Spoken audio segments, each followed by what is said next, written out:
Okay guys, reka nizere ko mumeze neza kandi Imana ikomeje kubandindira. Nk'ibisanzwe ni wa Mungu bawugura mwawugiranye nyita Krista, intumwa ya Kristo. Uyu munsi rero ndashaka ko twiganira kuri show yo ku munsi wo kuwa gatandatu, hari tariki 13 kwezi kwa gatandatu mwaka 2026. Ni show yari yahurijwemo abahanzi bagera kuri 4, hari Bruce Melody aka Munyakazi, hari The Ben, hari Bwiza, hari Kitoko. Ewana ndagira ngo twiganire kuri iyi show, mbanze nshishemo amavideo tubwire ngo ninde wacanye umucyo kurenza abandi.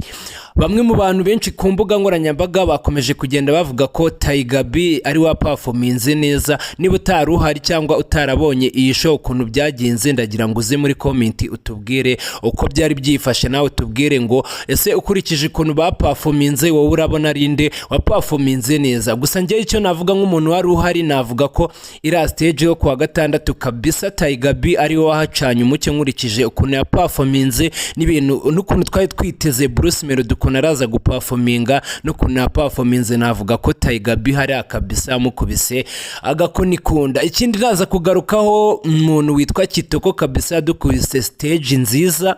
Ni ibintu byari byiza cyane, mwo mu ndirimbo agakecuru kanje kandekere ewan wabibonaga ko ari indirimbo abantu benshi bakunze cyane. Reka mbanze nshishemo iyo video kugira ngo tuze twiganirire kabisa.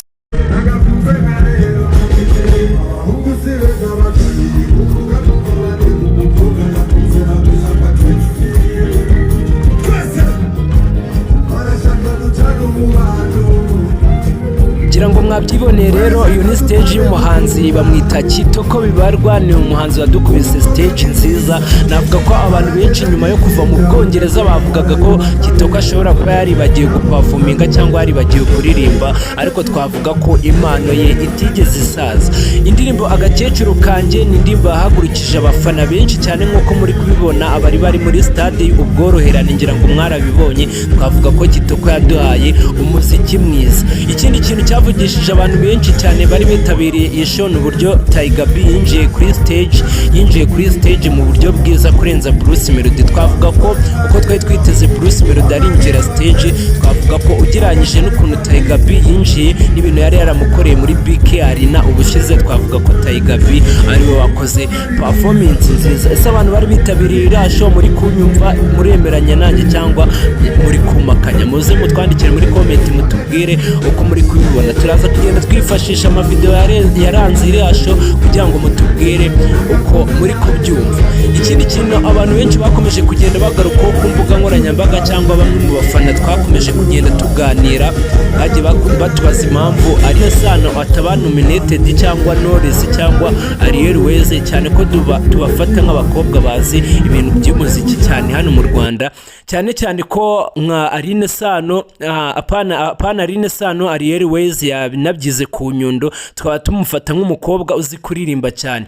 Ese no kubera iki ngo Bwiza aba nominated kurenza abo bahanzi bose, cyane nko mu aya mashow ya Big Show? No kubera iki Bwiza akunda kubaganza? Ariko kugeza kuri umunota twavuga ko Bwiza yaciye impaka. Navuga ko Bwiza yakoze stage nziza, noneho yerekanye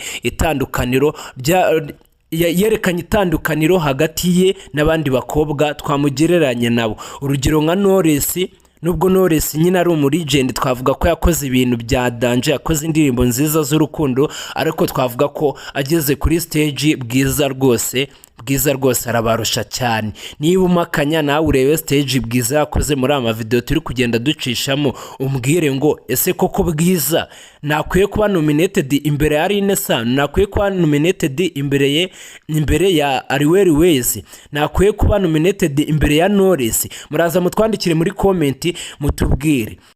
Nk'uko mubibona rero twabanje kuganira n'abafana ba Tiger n'abafana ba Munyakazi kugira ngo batubwire uko biteguye igitaramo. Byari ibintu byiza cyane, byari ibintu byashimishije abantu benshi ku mbuga nkoranyambaga, abantu benshi bashimishijwe n'iyi show yabereye i Musanze. Ese wowe ukurikije ukuntu baperforminze, ukurikije ukuntu Tiger yaperforminze, ukurikije ukuntu Munyakazi yaperforminze, ukurikije ukuntu Kitoko yaperforminze, ukurikije ukuntu Bwiza yaperforminze, ninde wagukomye? Turaza kugenda twifashisha amwe mu mavideo twagiye dukoresha cyangwa ama-highlight twagiye dufata kabisa kugira ngo utubwire ngo ukurikije ibyabaye ese wowe uraza uri kubona ari nde wagukomye. Ikintu gikomeje kugenda kigarukaho ku mbuga nkoranyambaga rero ni stage ya Bwiza, umuhanzikazi Bwiza. Twavuga ko ari umuntu adukubise stage nziza ugereranyije n'abandi bahanzi ukuntu twari tubiteze, ariko Bwiza yaraturyohereje kabisa. Abantu benshi bakomeje kugenda babipostinga ku mbuga nkoranyambaga. Nk'abantu bari Musanze, muze mutwandikire muri comment mutubwire ukurikije ukuntu nabonye izi stage z'abahanzi bane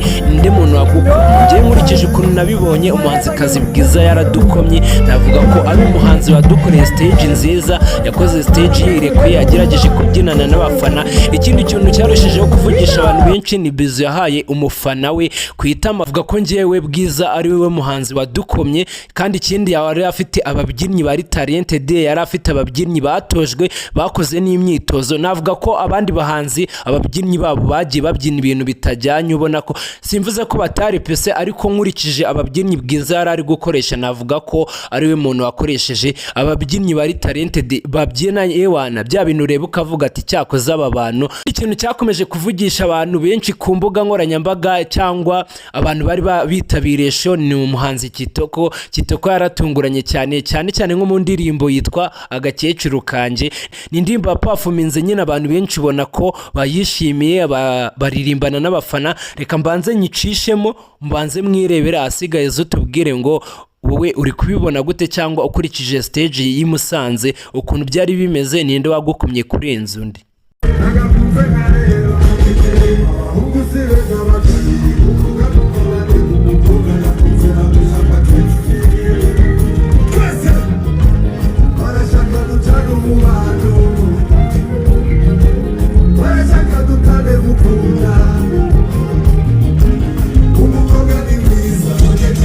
Ikindi kintu cyashimishije abantu b'i Musanze tutabura kugenda tuvugaho cyangwa tutabura kugenda tugarukaho n'uburyo aba influencer, aba content creator, abanyamakuru bose ba mbere mu Rwanda bose bari bibereye mu karere ka Musanze. Ni ibintu byashimishije abanyamusanze cyane n'aba content creator b'i Musanze, abanyamakuru b'i Musanze, abahanzi b'i Musanze, cyane ko bagiye baprofita bakabona amahirwe yo kuvugana na ba stars baba bifuza guhura n'uburyo bwa connection. Nyine murahita mubyumva, ni ibintu byagiye bishimisha abanyamusanze cyane. Navuga ko nka Murindahabi yarahari, Irene yarahari, navuga ko aba influencer nka Mideri, Kazungu Kabosi n'abandi bose tutaraza kwirirwa turondora, ba Kibonke n'abandi benshi cyane bari bahari bitabiriye iyi show kabisa yari iri kubera hano muri stade Ubworoherane. Ukurikije ukuntu wabonye iyi show, ese we wabonye byari bimeze gute mu karere ka Musanze? Ese abanyamusanze berekanye ko bakunda umuziki cyane ku rwego ruri hejuru kurenza mu tundi turere?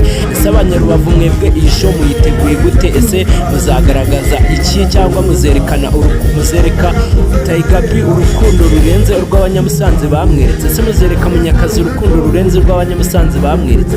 Ese muzereka Bwiza urukundo rurenze urw'abanyamusanze bamweretse, cyangwa we na Kitoko n'abandi ba stars bagiye batandukanye? Navuga ko ikintu kitanshimishije cyane nk'umuntu wari witabiriye irasho ni uburyo bakiriyemo ngo umuhanzi ngo w'i Musanze. Ni ibintu bitari professional, kandi ikindi nagarukaho abahanzi b'i Musanze bahaye iriya stage ntabwo bari bayikwiriye. So kuvuga ngo ni ikimenyane cyangwa ngo nukuvuga ngo ni ukubogama, ariko abantu mwari mwitabiriye irasho muze mutwandikire muri comment mutubwire ngo ese koko bahamagara umuhanzi w'i Musanze ugasanga ni wa muhanzi ugiye nko kuririmba ugasanga nta n'indirimbo ye abafana bazi. Turabizi ko i Musanze hari abahanzi bagiye bakora amahiti menshi agiye atandukanye. Hari umuhanzi Zaidi yakoze indirimbo nyinshi zigiye zitandukanye, ni wa muhanzi wahamagara stage akaririmbana n'abafana kandi indirimbo ugasanga barazizi. Hari umuhanzi Kidi, nubwo we ashobora kuba dusigaye tumubarira nk'abanyakigali cyangwa dusigaye tutari kumubarira muri Musanze cyane. Hari umuhanzi nka Ian Vanga, ni umuhanzi wamaze kuba international kabisa. ni umuhanzi twavuga ko afite indirimbo zizwi cyane, ni umuhanzi wari ukwiriye stage, ariko nkurikije uburyo bahamagaye ngo haze ngo umuhanzi w'i Musanze, ntabwo ari buriya buryo nk'umuhanzi nka Ian Vanga wakoze amahiti, ntabwo ari buriya buryo yari kugendamo, ariko navuga ko nk'umuhanzi bavuze ngo userukiye Musanze hariya rwose biriya bintu ntabwo nabikunze cyane. uriya muhanzi we ndatekereza ko tugiye no mu bahanzi 10 cyangwa 20 ba mbere b'i Musanze atabazamo. Ndi kuvuga nk'umunyamakuru, ndi kuvuga as content creator, nawe uraza twandikire nk'umufana cyangwa uraza twandikire wowe uko wabibonye. Ese ukurikije nk'umuntu waserukiye Musanze mu muziki, niko byari bikwiriye koko? Muraza mutwandikire muri comment. Ikindi kintu nagaye ku banyamusanze, baracyafitemo bya bintu byo kuvuga ngo umuntu ni umurigend, kumva ko ngo umuntu yakoze ngo hiti kera ngo ari we ngo ugezweho muri icyo gihe. Narabibonye cyane, ntabwo ari ibintu ndaza kwirirwa ngarukaho, ahubwo n'abandi bafana cyangwa abandi bakunzi ba TV show muraza mutwandikire muri comment mutubwire ngo ese wowe ukurikije ukuntu wabibonye wari uri kubona byagakwiye kugenda gute, cyangwa ukurikije ukuntu wari uri kubona irasho we ni igiki kitagushimishije ushaka ko ubutaha cyangwa nihongera kuba big show yateguwe mu karere ka Musanze cyangwa ahandi hantu kizajya kigenderwaho. Muraza mutwandikire muri comment mutubwire. Ngiye kubasigiramo performance zose zagiye zigaragara kuri uriya munsi, yaba muri sound check, byose muraza kugenda mubyibonera mutubwire ngo ukurikije isho yari iri kubera Musanze ni ikihe kintu wakunze, ni ikihe kintu utakunze, ese niba wari uhari wewe wumva byagakwiye kugenda gute. Mukomeze kugubwa neza. Yari wa Mungu wawugura mwahugiranye, unyite Krista, intumwa Kristo. Dukomeze kubana mu biganiro bya TV show. Imana ikomeze kubandindira. Ciao ciao.